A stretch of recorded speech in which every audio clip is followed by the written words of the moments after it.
Thank you for coming to BSides. Our first presenter is coming in from JD Irving, Technical Lead, Security Operations, Mr. Reg MacWilliams.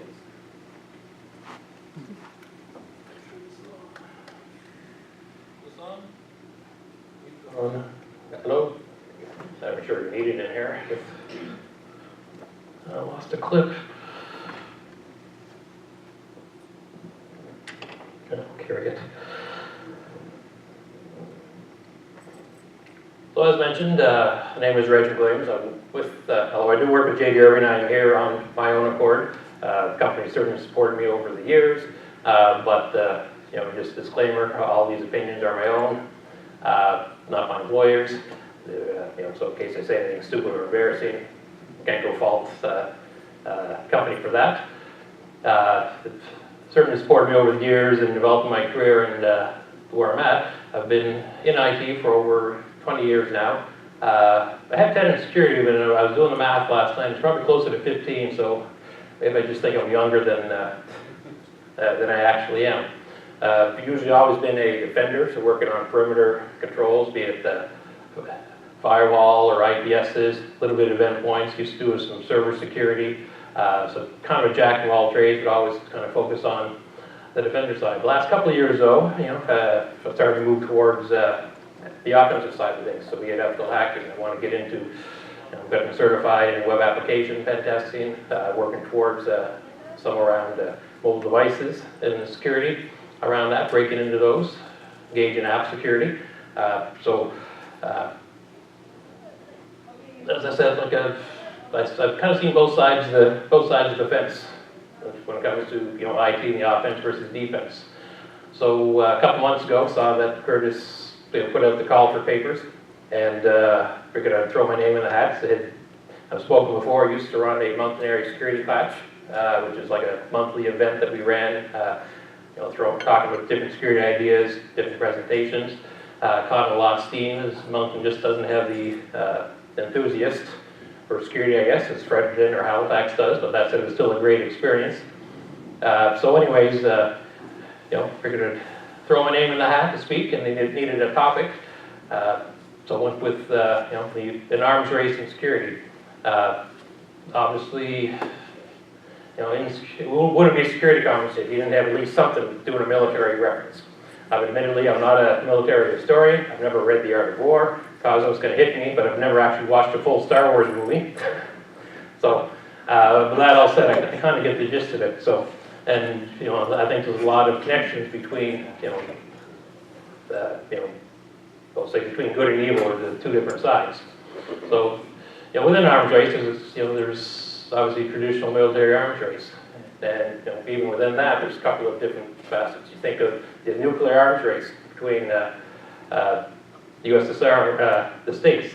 Cold War went on for years. Luckily, those two countries have kissed and made up. They seem to be seemingly working on a couple of special projects together now, depending on you know, what news report you listen to.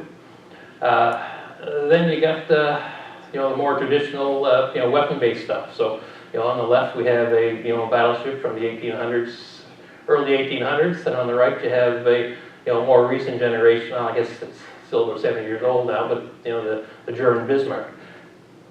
And you can kind of see how things change in about 100 to 120 years. It's important to realize the right side is not a 2.0 version of the left side. You know, over that 120, 130 years, there's been hundreds, if not thousands, of iterations as, you know, new technologies and as navies have evolved to be able to produce, you know, better equipment, more robust equipment, more, you know, more powerful, you know, devices in their fleet. So, you know, the arms races kind of showed that, you know, you're always trying to better your opponent, always trying to one up them, depending on who your adversary is.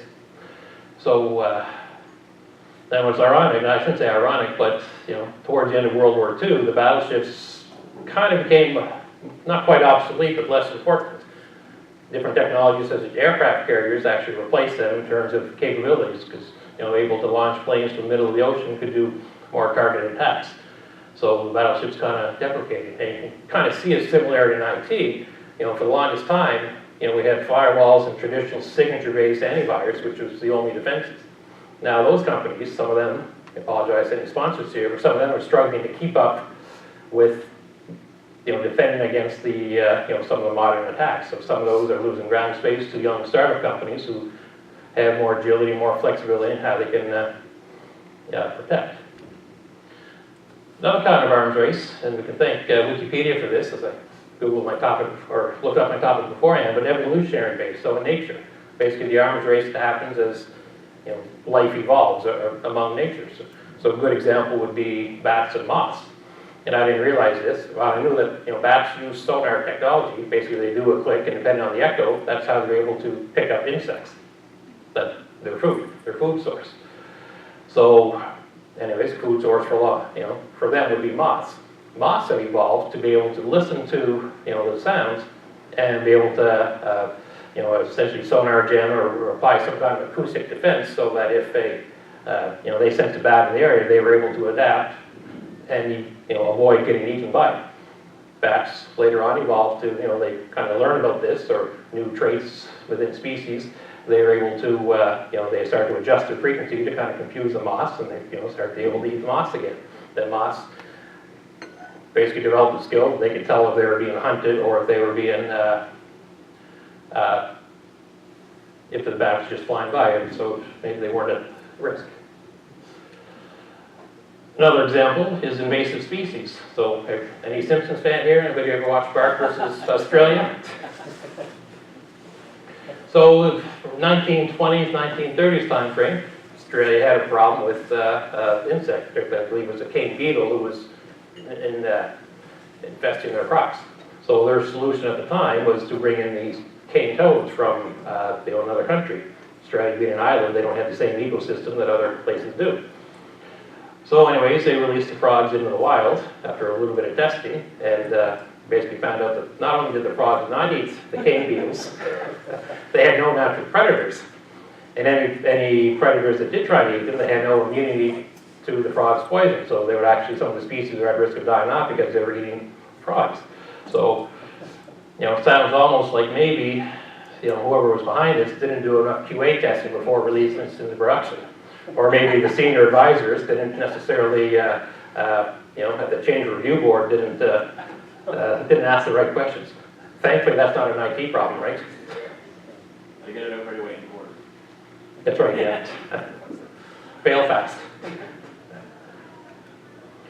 And now in IT, I love this comic. I'm not sure if you can read that, but in this corner we have firewalls, encryption, AV software, and in this other corner we have Dave.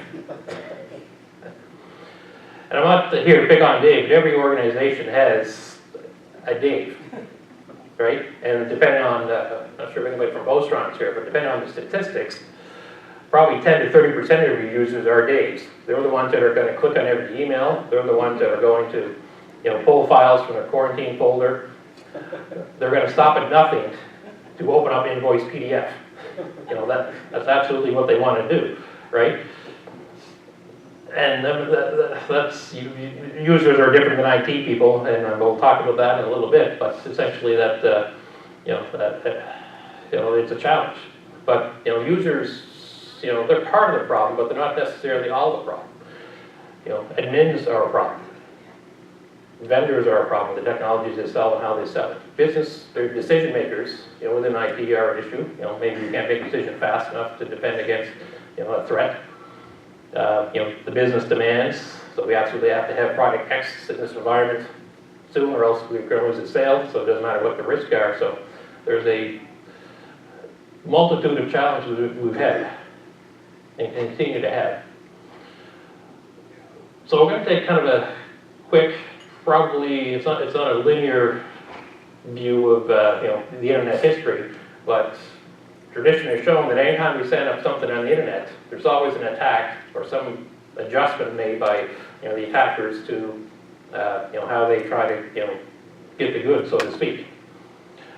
So years ago, internet infancy, turn up a server, there's no such thing as firewalls, so whatever services were running on that system are now exposed to the internet. Eventually, after a while, that people seem to realize that okay, not everybody needs to access every single service on a server, such as Telnet or SNMP or what have you, because not everybody that accesses stuff is doing so in an ethical manner. So in comes a firewall place to limit, okay, this server's got the internet, so I'm going to send up, BBC content or whatever. Let's limit the other services to protect it. And eventually we realized that stateful firewalls, that was an evolution from stateless firewalls, added some protection there. So that kind of evolved. What did that force? Force people trying to break into stuff to look for other things. And the attack vector would be like a configuration or a vulnerability on a service. If you're a web administrator, you can't stand up a web server without opening up 80 or 443, right? You just can't avoid it. I've tried. I wish I could disable every single port every day. It would certainly make my job a lot easier, but that's not feasible. So, because you now have a service available, it forced attackers to look at, okay, what are some of the vulnerabilities or what are some of the flaws? Are they able to find some things such as default credentials on it? Are they able to find, some application or authorization issues? Can they access something they're not supposed to be able to access? Or, did they find some vulnerability that's on a, the running on the service that, hasn't been patched in 4 years? And the defense for that, originally would be, okay, let's start to, best practice or harden, some of these devices, turn down unnecessary services, block them, what have you. Frameworks started to come out on best practices, and lucky we're all great at following those right down to the fine print, right? Everybody does that? Everybody's 100% compliant in all the best practice? Yes, all right. And, but then you get vulnerabilities, right? So, vulnerability to me, and this is kind of a tangent, it's not an application flaw. It's a configuration or an operational issue. If you're a web app pen tester and you find a vulnerability, that's not necessarily reflective of the application security, your overall posture it is, but it's, it's a much fixable issue than, it's an easier fix than it is trying to find out all the, ways to stop SQL injection or cross-site scripting. But, as things started to get popped, what did we do? We started to realize that, maybe it's a good idea to patch. So luckily now we're patching as soon as the vulnerability comes out, right? Everybody has, 0-day patch cycles. So maybe patching's on a great priority right now, but it's less of a not priority. Then, the next iteration is we start to see some network attacks. So some of the attacks you'd see, manually, they start to get higher in volume, more targets out there, more frequency of events that are happening. So, the solution to that is to bring in, something around IPS or IDS, intrusion prevention or detection systems. And these are great. Like, this is how I got my first in the security. I joined a network team. I was put in charge of an IPS. Had no idea what it did. And, a week later, I find out we had a pen test. We failed miserably because I had no idea what to do with the IPS logs. Started to research on it, go on a course, to get some training, and you realize, okay, well, within these millions and millions of events that are being produced, there's some good valuable data in there. But to manage an IPS or an IDS properly, you have to have an insane amount of level of patience to go through that process, but also to understand at the packet level what's going on. Next year, a pen test happened, and we had them blocked within 5 seconds. They were calling that, get us start blocking, right? It's not 5 seconds. It's overselling myself, it's like Tinder, but it was a joke. But anyways, IPS is bringing that. But as things evolve, though, what's one of the challenges with IPSs? And the way everybody's moved towards a more secure network. Not everything's browsing HTTP, it's all HTTPS now. So are all intrusion prevention systems, are they all capable of decrypting SSL or TLS? Not necessarily, or if you do, there's a huge performance impact, or you have to struggle keeping up with the server keys to get that visibility, which in the industry hasn't always happened. So, the IPS, which is great, detects a bunch of stuff, but as things move towards, those secure protocols, we start to run with some blind spots. Attackers move up the stack in their attacks, and they start to target the application a little bit more, looking for SQL injection opportunities or whatever. the IPS, while it can do some of that, it's not really designed to do application level defenses. It has some capabilities, but it's got diminishing returns the more you put into it. So what did that force defenders to do? Okay, we can implement a web application firewall, either locally on the box, or you put some technology in place to kind of prevent it, detect those attacks, detect patterns, anomalies, and report or defend against that. It also put the onus on, okay, maybe before we deploy an application or a solution, we have to take a better look at, that from a security perspective. So now everybody does code reviews, right? No? Okay. They are more common.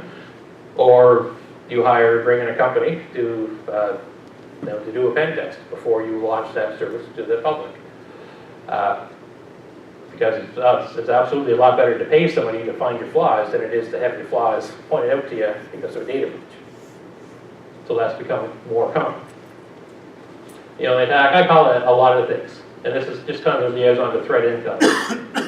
Threat intelligence, essentially, all these companies, be it the Cisco's or the checkpoints, I should mention the sponsors here, Fortinet and checkpoints and so forth, because they have these application logs and firewall logs, they're able to figure out, okay, are there patterns, almost like AB, are there certain signatures that are happening patterns, either coming from certain IP addresses or going to certain URLs, certain, payloads going across, they're able to detect all that and consolidate all the data and give value. How many people here have ever been a patient zero of a piece of malware?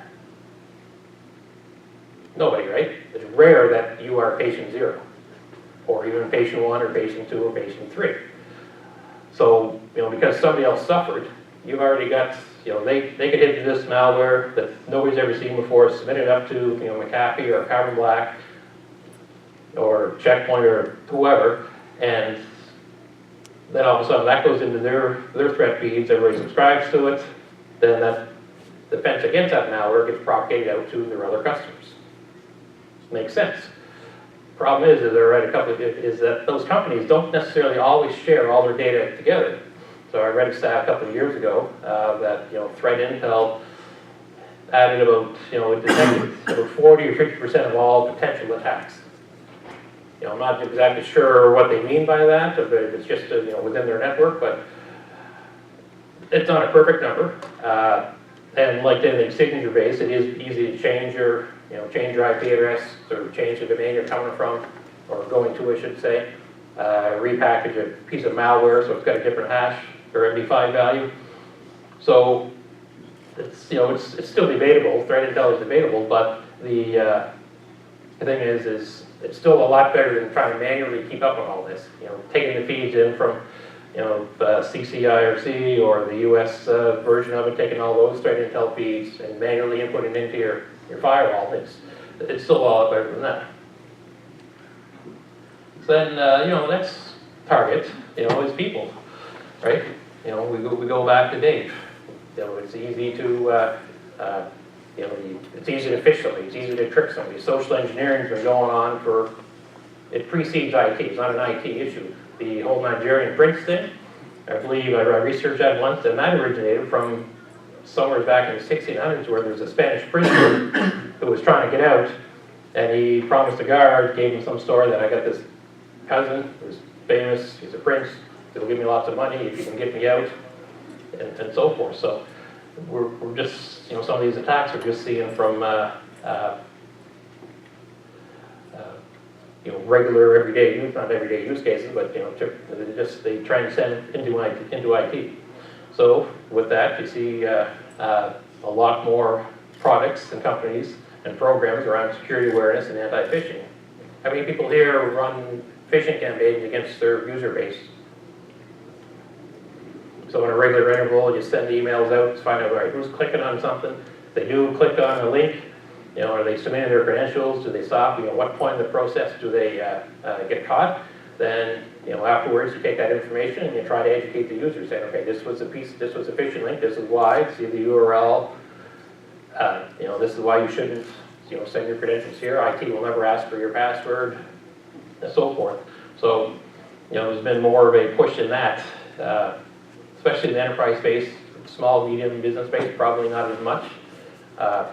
But that is, such a popular target, and it's so easy to get a phishing email in. With social networks, you go to LinkedIn, you can see that, okay, here's the owner, or here's the president, here's his admin assistant, so, there's a relationship there. Can I exploit that? In this case here, like, I'm all for educating users. It's certainly better than the alternative of not educating them and crossing your fingers and hoping for the best. But people are they're not going to be 100% accurate threat sensor on your environment. You can't trust them to report it. A few years ago, I was running a phishing campaign for one of my customers. I told the customer that I'm like the manager, like, I'm doing this. He's like, great. I sent it. Then the manager was one of the ones that clicked on the link. And he complained to me afterwards. He said, this is too hard. I mean, this looked too real. And I'm like, yeah, that's the whole point of it. They look real. And a couple of years later, he tells me that running another phishing campaign red, and he said that his boss complained to him about clicking on the link and they looked too real. And I think he's like, yeah, that's what they're like, right? So, it takes a little slower than you want sometimes, but eventually the point gets across. So, kind of to where we're at now, that's kind of a historical, non-linear view of where we're at now. The challenge we have is we've got a lot of technologies that are built on deprecated technologies. How old's TCP/IP, Cosmo? You took the CIP exam. Well, started, that's my side, it's financial. S&P has been around for... No, TCP/IP. Oh, TCP/IP, Yeah. yeah. Well, I don't know, Telnet is older than 40 now, so... Yeah. So, Yeah, it's the 70s. It's the 70s. yeah, and IPv6 is what, maybe 15% of the organization, and that's That's enabled by default on all new technology. It is. But, we're relying on stuff that is, years and years old. And some of the stuff just doesn't get cleaned up. Anybody familiar with OWASP? So the I should know the acronym. Anybody know the Open Web Application Security Project? So every few years they come up with a list of, the top 10 security risks. And I went back and I looked at the original list, which was 2001 or 2004, and like 5 or 6 of the top 10 things are still there. Right? Because they're not easy fixes. Because of some of it depends on the protocols they're built on. We're just kind of, pile it on. But I mean, things like, default parameters or non-hardware devices, they still get turned up. Injection attacks, be it SQL injection or cross-site scripting. SQL injection is a bit better now, but cross-site scripting is a hard problem to solve. Well, all the input sanitization you have to do. Your session state of users, and some of that is just dependent on the underlying technology. We've kind of had to rig up some of that to do it. The other thing is security is usually behind development. Pen tests are being done, but are we necessarily engaging security people at the beginning of the development life cycle? Or if we're putting a solution in for a vendor, when is security considered? Is it afterwards when we have to hit all these check marks? Or are they involved initially so that security can understand what the business need is to properly done? And that kind of feeds into business needs risk management. And often the business is asking you for something, and technical people in charge of technical risk are saying no because of the technical risk. But over the years, IT people are not always the best at explaining technical risk to business folks. Anybody ever struggled trying to tell a manager or someone from the business on, this is why you can't do it? And business, they don't care, they just want something to work. But business sometimes struggle explaining the business rationale for why they need product X to work, right? So it's a struggle. If you don't have a good, mature risk management program or ability to, okay, this is the risk, are you comfortable with, accepting these risks as we deploy this application? What can happen? Are you comfortable with a risk? Will you sign off on it?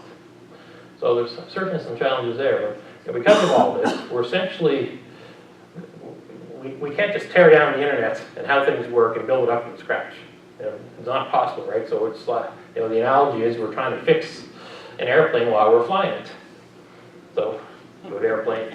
And I've got a video here because my coworker, I'd asked him what was a good reference, but I don't think the audio is going to play that well. Those speakers don't work. No, they're pretty loud. But anybody ever see Hot Shots? I've never seen it, but I had the video pointed out. But I was just for a little comedic relief here, we'll try to play it. 1974, right? 1974. That's how old TCP/IP is. Don't know how well you're going to hear this.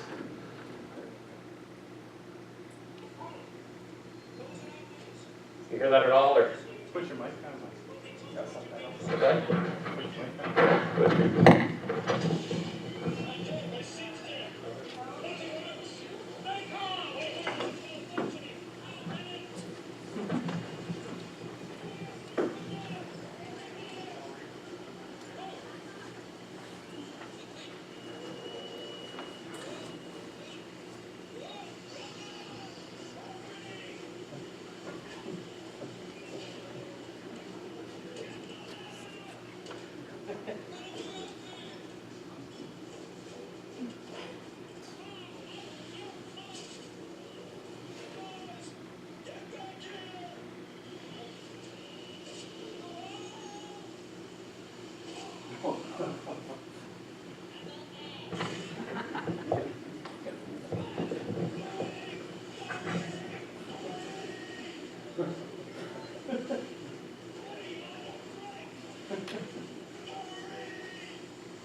Well, that's what it feels like some days for us, right?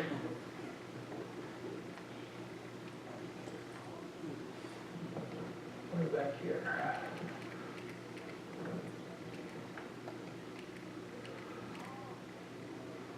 So today, I mean, the next iteration of threats, or current, if you will, I guess, of challenges that, we had to put up with while all still trying to fix the stuff behind the scenes, is, mobile and cloud, and, I'm not sure if they're doing bingo cards here, we should for keywords, but I'm sure they definitely be it, but they're, kind of the next iteration. So mobile devices, a different kind of endpoints. Traditionally before, there'd be a limited amount of applications you would ever install on a person's client's desktop. Usually the bulk of them come from, Microsoft. There might be a few other oddball ones, but you didn't have to worry too much about them because they had a very specific function. They're usually used for some kind of a business use.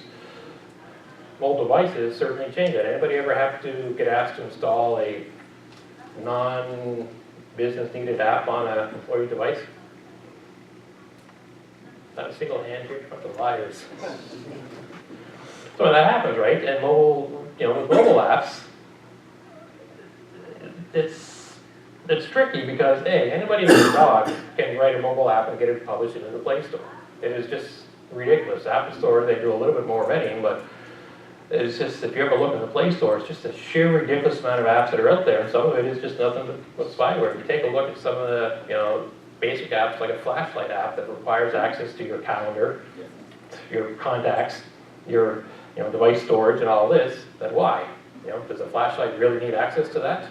Or are they just trying to gather some data that they can use to, sell or target ads toward you or whatever, right? And, it's outside of, bridge devices. We've never really had to worry about, a device being connected or moving from one network to another. Mobile devices certainly change that, right? So, you've got a corporate device that's on your corporate network. You can still have some of your perimeter controls in place, be it firewall or content filter and so forth, but once it's off the network, all bets are off. So we kind of had to struggle with that. It's still an endpoint, it's still something we have to manage, but it's a completely different way to manage than how we used to with the regular Windows. And, on the cloud side, it's different kind of software infrastructure, whether it's software as a service, whether it's platform as a service, or infrastructure as a service. There's these different technologies that are out there. And it brings into the whole, and this has been talked about at Security Council for a while, but if your data's in the cloud, and I'm not against cloud, I'm not against mobile devices, I'd be a hypocrite if I said that. I went through an exercise a couple of months ago, just seeing, I was fed up with Google and their spine and all that. So I actually looked at what it would take for me to decouple myself from Google. And it just wasn't worth it. Like some of the things they offer is just so convenient, like wow, or so cost effective because on the product, it's free. It's hard to move away from. So, the cloud mobile technology, it's not going anywhere, but it does offer other questions. So if you're hosting data in the cloud, from a security perspective, you have new things to consider. Where is that data? Do you have data residency issues? If your data is in Canada, is it okay? Or if it's in the States? GDPR concerns with Europe, depending if you get European clientele. What kind of protections on the data is in the cloud? Is all the data being encrypted to it? Do you have the ability to, are the backups encrypted? Are they even doing backups? What's the background of their administrators? Do they just outsource that to someone else? Do they hire their own people and do background checks on them? So there's certainly a lot of questions and considerations. I'm not going to get too down into concerns or issues with cloud because it's not a cloud-centric talk, but they're certainly from a SaaS issue, our SaaS perspective, there's a lot of things to consider. Then you get into infrastructure as a service. Some of you guys might be considering going to AWS or Azure or IBM or Google, for some of because it costs you to run a data center. So if you're under that. It's rare that you only end up with one, so you have to kind of manage two environments, but managing Azure, has anybody done anything in Office 365? So how would is it exactly the same as managing Active Directory and everything? No, it isn't, is it? Completely did. Is the security of it, is it in different places to get, right? It's all over the place. It's kind of a nightmare to manage, right? So now you have to have staff who's got the capability to manage multiple enterprise or multiple tool sets of the same product, as you kind of migrate through. If you're setting up say you outsource your web services to the cloud, are you going to just inherit whatever, ACLs that they do it, or are you going to put in virtual firewalls to do that? Are those firewalls going to integrate into your other centrally managed firewalls you have on-prem? Are they managed the same way? What's the life cycle like? So, there's certainly some challenges there. And what happens in the event of a breach? Who is liable if your cloud provider is breached? You're going to suffer from it. You're going to have to deal with it. But, what's your contract going to cover? And does that mean anything at all? Well, if data's exposed, and you have to pay penalties for it, or pay for credit monitoring servers, or what have you. So, with these new devices, surely we have new attack methods, right? With these new mobile devices in cloud. So what's an attacker do? From an attacker perspective, I got to find an open service or application. That's really hasn't changed that much, has it? I can go on Shodan, something like Shodan, and find out all the what's open to what IP address, tied back to the domain, and so forth. But finding this stuff really hasn't changed a whole lot. Configuration flaw. Still have to find those, whether you're hosting a website on-site or on-prem or a SaaS solution, still the potential for configuration flaws. If it's a SaaS provider, how are they hardening? Are they doing patching? Are they doing hardening? Are they doing so forth? Will they allow you to do pen tests or vulnerability scans against your tenancy within their environment? So you have to find a configuration flaw. Find a network application flaw. This is starting to seem familiar, isn't it? Target the user. These are all the same attack methods. So despite all this new technology, the way an attacker hits, I don't think it's changed that much. Cosmo, you're doing a talk later on today about, so does it change, you're doing a talk about attacking, pen testing. Does it change much, has cloud and mobile devices changed much for you? right? The newest, they all watch top 10 lists being the same for a number of years, with Yeah. the newest introduction being 4 security practices around protect an API. Yeah, That's the newest one. and XML entities, I think are in there too. Yeah, but yeah, I mean, But injection still, like this is 2003 stuff, right? Yeah. Still works then, still works today. so we just have a much, it's a much broader target now, right? I mean, technology has just exploded over the last 15 years, 10 years, 5 years. You know, it's a much bigger base, you have a lot more targets now than you ever have. There's a lot more devices that are, connected to the internet that probably have no business being there. That is out there. So, I mean, but the attack methods, the principles are really the same. You're doing your recon, you're doing your assessing for configuration, you're going to test the application, you're going to test to see what privileges you have and what privileges you can get, and target the data. So that, from an attack perspective, really hasn't changed much. So, but of course, we still have to have, there are some new defenses for some of these things that are out there. And of course, it's more technology. I'm usually not a proponent for throwing more technology at problems, right? Because I think can anybody in the room say that they are 100% satisfied with how they use every piece of security technology they have, and they're absolutely getting maximum use out of it? Eric? I work with Eric, so. No, so I'm not always a proponent of throwing more technology at a problem, because what happens is you throw technology in place, it doesn't always replace another product. So now you all of a sudden, are you going to be using 2 products at 50% of their capabilities? But in some cases, it does make sense.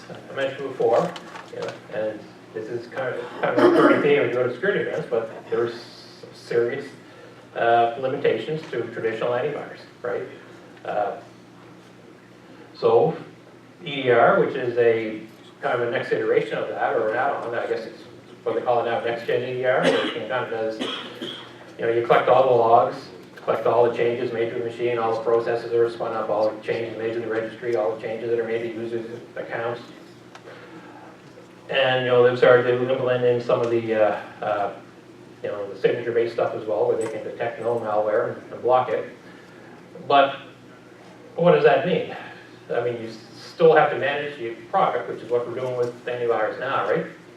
But we also have to, that's provided the opportunity to do threat hunting. So you got all this data here that the EDR is providing to it, but if you're not actively, if you don't have a program or if you're not doing anything with the data, what good is it to you? If you get breached, you're able to go back and look through the logs and say, okay, yeah, we did know about it, or the system did know better, we never captured it. That's, I guess it feels good that your technology did the trick, but if you don't have the cycles to do it, then not a deal. Another technology that I'm kind of big on the bandwagon is CASB, the Cloud Access Security Brokers. Basically, if you can start to control the traffic flows going to all your cloud providers, be it Microsoft, be it Amazon, or be it SaaS, XYZ, you can start to do that. You basically proxies all your traffic, and you can apply application control, so you can limit, what data is coming, going to or from it, what users are doing it, where users can and can't get to. But that's reliant on, the SaaS provider or the cloud provider, accepting things like, those additional controls or integration, with those technologies. AI. So, and I wish I had the article of reference, but I mean, what I can see happening, the article I read talked about this is, at some point in the future, and probably already happening now to some degree, will you have essentially 2 pieces of AI, and there'll be more than that, but will you have a bad AI that's just looking and analyzing all the data out there, and, what it can do, and automating attacks into that. Then you have another set of artificial intelligence that's just doing the inverse, scanning its environment, what's the data that's there, what's the programming look like, where's an opportunity for attack into it, and can it block it before it happens, right? So, the battles of AI against each other. How far away is it from that? A couple of years. I know some of the security vendors out there now are relying on AI for some of the behavior-based stuff, but it's probably closer than we think. And kind of last thing is education. I mean, How many people here are comfortable with what they know in security today? How many feel they could take, how many people feel they could take a course, 2 courses a year, and then they would be good, they know everything about security that they need to do to protect their environment? No? So, and that's where I struggle with, right? I mean, it's not a matter of sending your security staff on a SANS course once a year for 5 days, right? They'll go, SANS is great, you will learn a lot about, that specific area, but that's just part of the iceberg, right? That's just part of a pool of water that you need to kind of protect. And it goes beyond just security folks, right? I mentioned earlier about, the Office 365 or the Microsoft environments where, all of a sudden you have multiple people, or sorry, a person doing managing multiple environments that really aren't that similar, but their job function is kind of the same, so they have to work on both, but how trained up are they on those particular products to make sure that, when they make a change to it, it stays secure? That is certainly a challenge. I've been in IT, like I said, for almost 20 years now, and 10 to 13 years in security. I'm still overwhelmed on a regular basis, and I gotta, this isn't just a job for me. I like to think I'm, fairly involved with it. I try to stay on top. I'm probably at least average intelligence. Probably not as smart as some of you guys in the room here, but I still struggle grasping it all. And how do you, and some days it just keeps me up thinking, like, how is my organization? Where are the flaws? What could go wrong? It reminds me to, a few months ago, off topic here, but I'm a big SpaceX fan. I saw Elon Musk and the Falcon Heavy took off, and they showed a video of him afterwards. He was talking about all the things that could have gone wrong. He wasn't expecting to be a success. He was thinking of all the things that could have gone wrong. And when it flew up, like they actually showed a video reaction that when it took off, and he was like, holy fuck, that thing took off, right? Pardon my language, but it's true, right? If you think of your environment, all things could go wrong. And some days it's amazing that things still work. So, but where was I going at this point? I've been doing this for a while, but I mean, if we're hiring somebody at a university or promoting somebody from within or off the street, it's an awful lot to expect them, to know what we don't know after 20 years experience, right? That's certainly a challenge. And how do we change that? And it's not an easy fix. I'm not sure what to quote my famous or one of my favorite YouTube comedians, Robbie Sherrard, is I don't have the answer. I almost never do.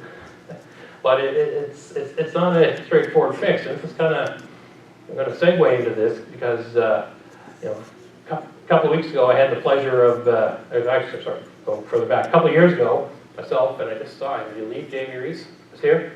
We sat down for supper one night, and he was telling me about some of the cyber NV initiatives that are coming. Anybody in the room involved with cyber NV?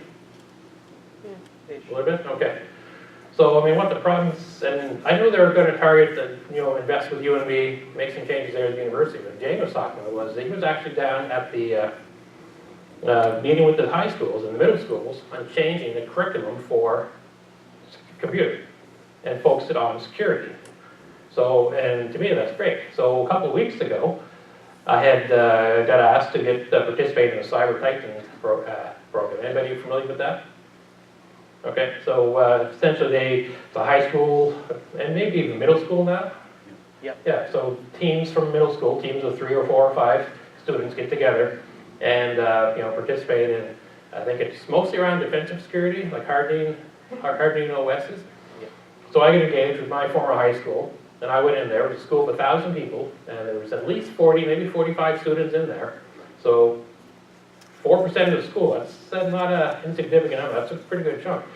And they were working on hardening Windows devices, like clients, Windows 10 I think, and Server 2012 or 2016, doing stuff like installing group policy, restricting user permissions, so forth, and they get into Debian and Ubuntu.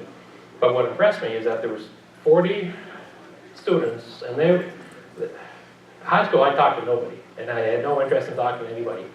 Adults, I knew everything. I'm sure we were all kind of like that too. Very engaged, asking questions, reaching out, not afraid to ask, talking to, this as an interest.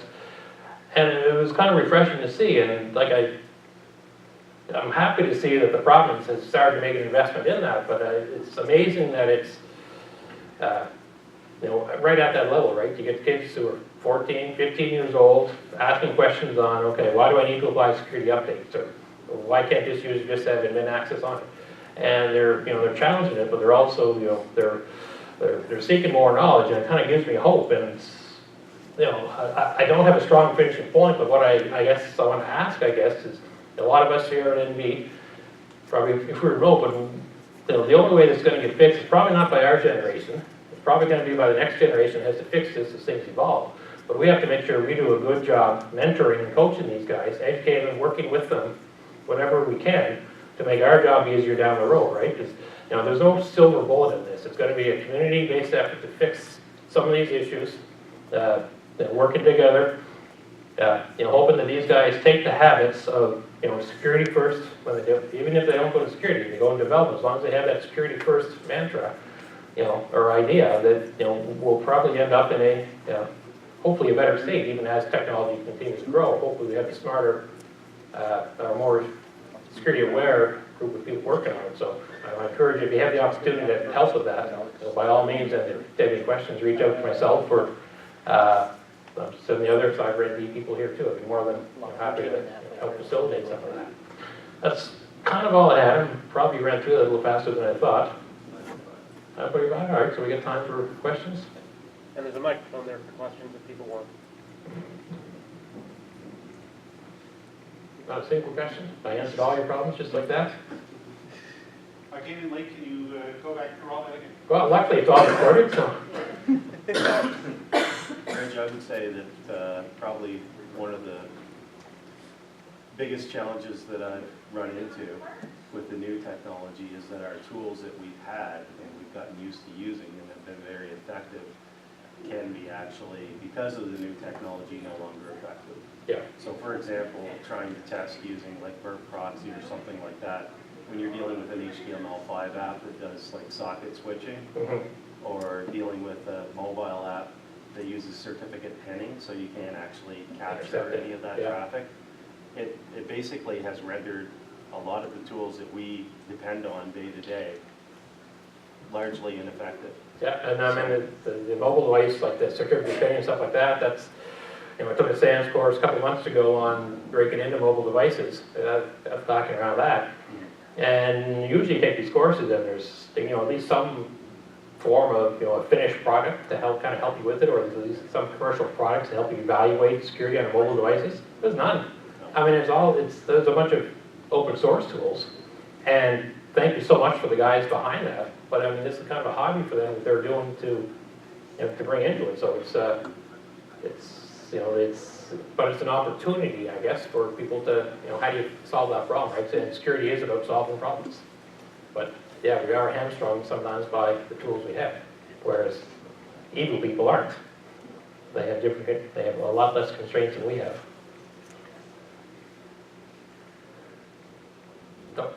So another, concern where we're thinking an ongoing arms race into the future is what kind of terrifies me is the pace of change here is accelerating, and particularly with the move to cloud things, trying to get up on the, every 3 months you get 10 new things out in Azure or AWS that I don't even know necessarily what they are, and I don't have time to get educated and skilled up on them. And how much does it matter too, right? Yeah. It depends on what the data is, right? Like you're in the government still, right? So it's depending on what the data is, are you as concerned with, you know, a cloud service if it's just public data that you don't really care about, or if it's going to be something like personal records, okay, then you need to put a bit more diligence around it. So you almost have to have an express lane for stuff you don't care about. Yeah. And I the problem don't mean is don't care about, but stuff that, you know, you can't spend 100 hours on the. No, and the problem is that they never come to us with stuff they know is public, or hardly ever. Oh. And then they'll ask me for a security opinion on something that I haven't heard of, and I have to go research it and figure it out within a couple days. Yeah, then you're an expert. Nobody's willing to stand up and say, this is data we don't care about. No, but I do find that every time someone comes to me, it's data that isn't private. It isn't public, sorry. No, it's a common challenge, right? And not a, not an easy fix. You know, I think CASB could help with that a little bit.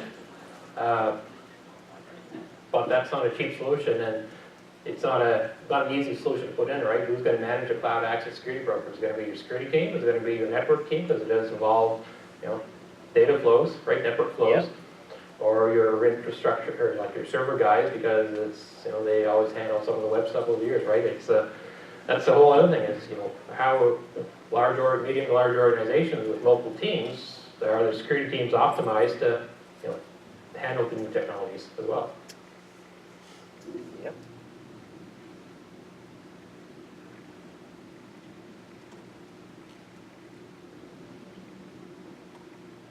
Everything good? No other questions? Well, thanks, I really appreciate you all showing up. It was a little gloomy here the first couple of minutes, and there's 3 people, so I hope I you know, provided some insight for you, or if not, maybe just a bunch more questions for you. Thanks.